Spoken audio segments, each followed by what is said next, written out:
It all started with a mysterious discovery, an injured dog named Money. But Money wasn't an ordinary dog. He could speak, and he knew the secrets of wealth. Kira's parents were trapped by loans, credit cards, and the fear of never having enough. Under the canopy of the secret forest, the lessons began. The success journal, the 72-hour rule, and the dream of a better life. Opportunities began to catch up with Kira, and now Manny's previous owner decided to pay huge sums of money for her care. I thought the hardest part was earning my first money.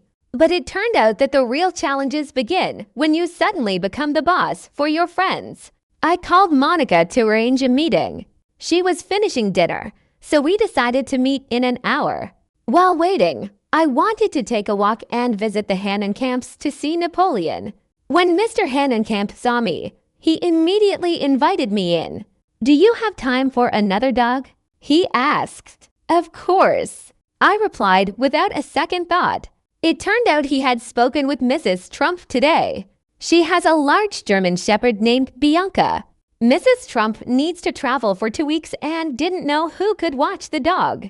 Having heard about my success with Napoleon, she asked for advice. Mr. Hahnenkamp suggested I visit her right away. I knew Mrs. Trump well. She was quite a talker. Every time I passed her house, she tried to start a long conversation. Monty and I quickly reached her home, which looked like a witch's cottage. Mrs. Trump met us at the door after the neighbor's call. Inside, there was a huge mess, where I suddenly felt very comfortable. Books and magazine clippings were everywhere.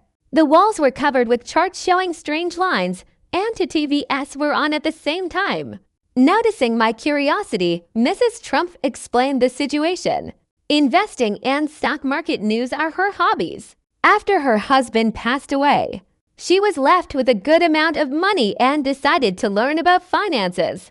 According to her, it's very exciting because your investments can grow many times over. For the first time, I was fascinated by her stories, but she quickly switched to Bianca, thinking economics was boring for me, Mrs. Trump had wanted a vacation for years, but people were afraid of the Shepherd because of its size. The owner was extremely grateful for my help.